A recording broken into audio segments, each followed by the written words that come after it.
അത്യന്തം ഗൗരവതരമായിട്ടുള്ളൊരു സാഹചര്യമാണ്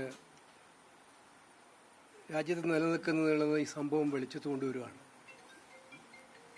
ഒരു കുറ്റവും ചെയ്യാതെ സത്യത്തിൽ സഹായിക്കാൻ വേണ്ടി രംഗത്ത് വന്ന രണ്ട് കന്യാസ്ത്രീ സഹോദരിമാരെയാണ് കഴിഞ്ഞ 7 ദിവസമായിട്ട് ജയിലിലിട്ടിരിക്കുന്നത്.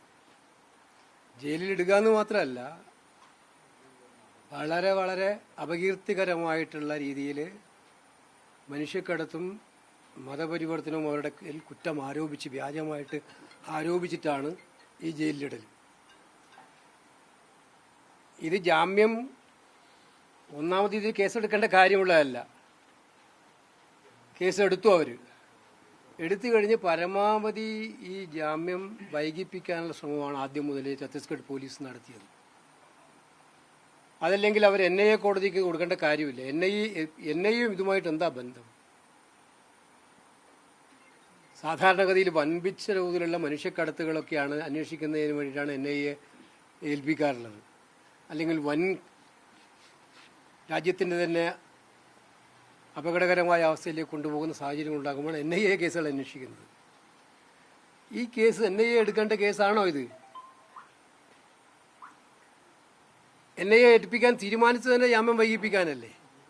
എന്തായാലും ഇന്നും നാളെയുമായിട്ട് NIA കോടതി അന്തിമമായി തീരുമാനിക്കുമെന്നാണ് പ്രതീക്ഷിക്കുന്നത്. ഇന്ത്യയിലെ ജനങ്ങളെല്ലാം ഒറ്റക്കെട്ടായിട്ട് പാർലമെന്റിനകത്ത് ഏറ്റവും ശക്തമായിട്ടുള്ള സ്വരമാണ് ഉയർന്നത്.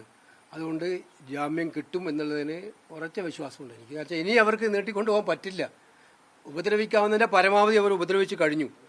ഇനി ഒന്നും ചെയ്യാൻ പറ്റില്ല എന്നുള്ളതുകൊണ്ട് ജാമ്യം കിട്ടിയേ പറ്റുള്ളൂ. ഇതാണ് കാര്യം. BJP എടുക്കുന്ന ഒരു നിലപാട് കേരളത്തിലെ അവരുടെ സ്റ്റാൻഡ് എന്ന് പറയുന്നത് ക്രൈസ്തവ സഭയെ അവർക്ക് അനുകൂലമാക്കി നിർത്താൻ കേക്ക് മുറിക്കുകയും ലഡു കൊടുക്കുകയൊക്കെ ചെയ്യുന്നു. അവിടെ പക്ഷേ നേരെ തിരിച്ച് അല്ല, എങ്ങനെ അങ്ങനത്തെ സ്റ്റാൻഡ് എടുക്കുന്നു എന്ന് പറയുമ്പം അത് വിശ്വസിക്കുന്ന ആരെങ്കിലും ഉണ്ടെങ്കിൽ അവരെ അല്ലായിരുന്നു പറയേണ്ടത് നമ്മൾ. പക്ഷെ ബേസിക്കലായിട്ട് അവരുടെ DNA എന്താണ്? ബേസിക്കലായി സംഘപരിവാറിന്റെയും RSSന്റെയും DNA എന്ന് പറയുന്നത് അത് ന്യൂനപക്ഷങ്ങൾക്കെതിരായിട്ടുള്ളതാണ്, ശക്തമായിട്ടുള്ളതാണ്. അവർ എത്രയോ വർഷങ്ങളായിട്ട് ഇപ്പോൾ ഛത്തീസ്ഗഡിലെ സംഭവം മാത്രമല്ലല്ലോ, ഒഡീസയിൽ നടന്ന എന്താണ്? 90 വയസ്സുള്ള അച്ഛനല്ലേ ഭീകരമായി ആക്രമിച്ചത്. കഴിഞ്ഞ 2 മാസം മുമ്പ്. ഇപ്പോഴും അച്ഛൻ സുഖം പ്രാപിച്ചിട്ടില്ലല്ലോ. മധ്യപ്രദേശിൽ നടക്കുന്നത് എന്താണ്? BJP ഭരിക്കുന്ന സംസ്ഥാനങ്ങളിൽ എല്ലായിടത്തും ഇത് നടത്തുകയാണ്. മാത്രമല്ല, ഇത് എത്ര ഗുരുതരമാണ്. കഴിഞ്ഞ ദിവസങ്ങളിലൊക്കെ പാർലമെന്റിൽ ചർച്ചയിൽ നിങ്ങൾ മനസ്സിലാക്കണം, ഛത്തീസ്ഗഡിൽ നിന്നുള്ള MP മാർ BJP MP മാരുടെ പ്രസംഗം എന്തായിരുന്നു? ഞങ്ങളിത് വിടുന്ന പ്രശ്നമില്ല. അത്രയും ഞാൻ പറയാം, അത് എനിക്ക് തന്നെ പറയാൻ മടിയാണ് അവർ പറഞ്ഞ പ്രകോപനപരമായ ഭാഷ. അത്രയും പ്രകോപനപരമായ ഭാഷയിൽ BJP MP മാർ സംസാരിക്കുന്നത് അവരുടെ പാർട്ടിയുടെ അനുമതി ഇല്ലാതെയാണോ? BJP മുഖ്യമന്ത്രി അത് ബജരംഗദളിന്റെ അതേ ഭാഷയിൽ സംസാരിക്കുന്നത് പാർട്ടിയുടെ അനുമതി ഇല്ലാതെയാണോ? അവർ തീർച്ചയായിട്ടും പാർട്ടിയുടെ അനുവാദത്തോടു കൂടിയാണ് ചെയ്യുന്നത്.